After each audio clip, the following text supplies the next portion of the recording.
Good day, welcome back. This is the next video in my series on corresponding squares, although you will notice I sneaked a corresponding square analysis in the mistakes video I did on Ferrugia versus Carlson.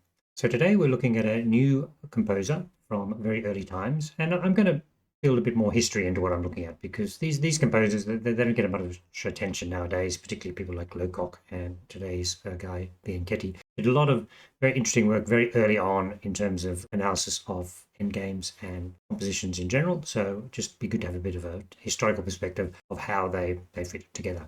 Now, this dude, Bianchetti, actually, go over to his Wikipedia page, the full name Rinaldo Bianchetti, or Bianchetti, born in Mogli. I've been there, very nice place to have lunch near Genoa. And I don't read Italian, but the general idea is that he was an industrial engineer, and he is most famous for having written a book in 1925. You can see that the title there, Contributo alla teoria finale di soli pedoni, which kind of means contribution to the theory of the end game with pawns only, something like that. And obviously that will include some good analysis of corresponding squares. And you can see there's a few other names which we'll probably come across in later videos. There's a guy called Tattersall who does similar analysis. And then there was some plagiarism complaint against Duchamp and Halberstadt on a book they wrote based on Bianchetti's book. And then another guy will probably come across, Henry Wink. That's his Wikipedia page. I didn't find an English one. And then one of the other websites, this is just sort of a bit of a general tour here. One of the other websites I found very, very useful is ChessNotes by Edward Winter. I believe a few years ago he has stopped adding articles as frequently as before. And you can see this one. Let me just see, probably best if you can just see the URL there. So that one's Winter 55, and it's interesting. It's all about case conjugates, which is conjugate, kind of like a mathematical term, I guess. And you can see that sort of a discussion about composite squares and so on. And there's another name here. I'm not going to try and pronounce it. Who, if we find another ChessNotes by Edward Winter, this was HTML. There is a whole story about S conjugates, which is the idea, same meaning as corresponding squares.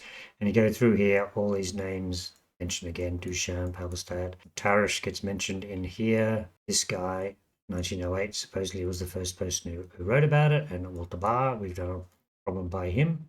So I'm not going to read through that.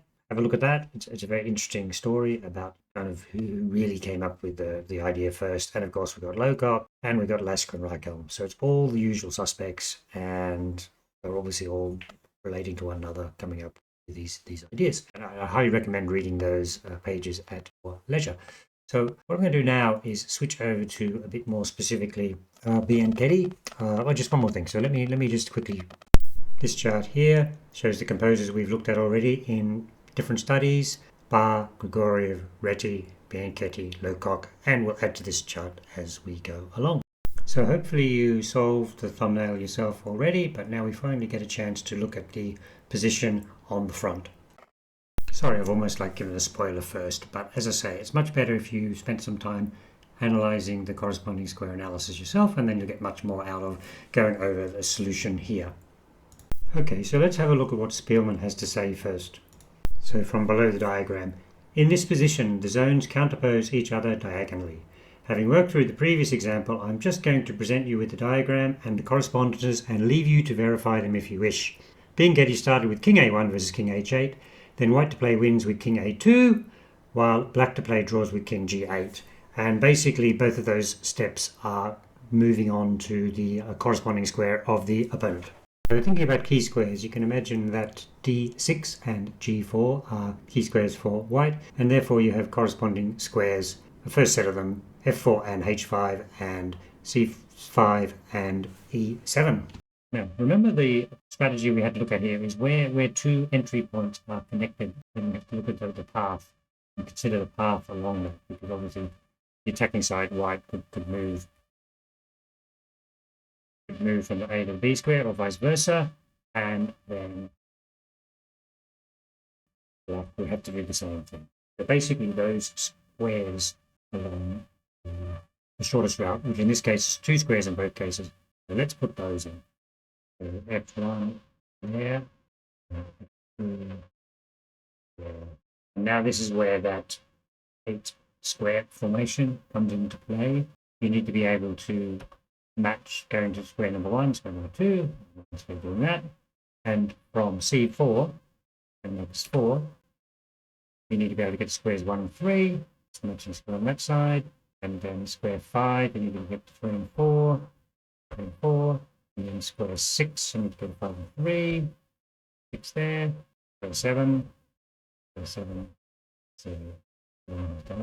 so you can see this pattern which folds out diagonally, as said. Let's cover those squares. Cover those squares. Those squares. Yeah. Anyway, you get the idea. I won't continue anymore on that. But you can see that each of those squares are matching, and it's a diagonal matching. What we're going to do is going to extend the squares going down first of all. You can see how 5 goes to 6 and 7, 3 goes to 6, 7, 8, and 2 goes to 7, 8. So basically these squares will be the same down here. They kind of match. 3 and 2. Right? Black doesn't have corresponding squares to that, but as long as black is able to stay on a 5 or 3 or 2, and 6, 7, 8, it's okay. And now we'll extend it across to the side, same thing. If you're on this square here, you can go to the 4 and 5. This square here, you can go to the 4, 5, and 6.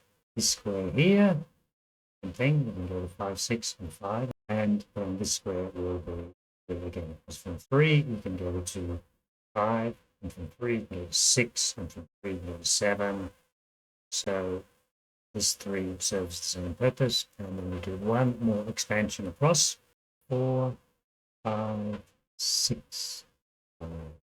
And you see once again these matching the square 2 across.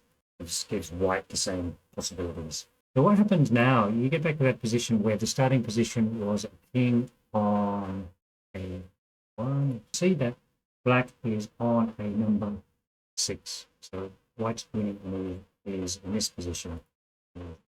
A2. Because the problem is that the black will have to compromise. If black goes on the 3 or the 5 or the 7, then white is able to move onto the square, which black had moved on to.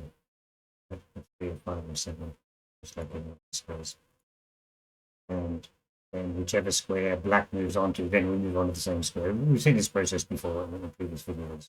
So we can play through that and verify that that's the way it will work. On the other hand, if it's black is the move, black can see that white was on the 5. He would move on 5 square, and then black would then match whatever white does. White can go to 3, 6, or 7, and from the 5 square, you can see that there's a 3, and a 7, and a 6. Okay, so hope that's clear. I hope you enjoyed that and were able to come up with this sort of similar analysis yourself. Obviously, this is a very old study, very similar to the Locock one. Lots of sort of block pawns in the middle, and we have to go way back to the back rank and the forest.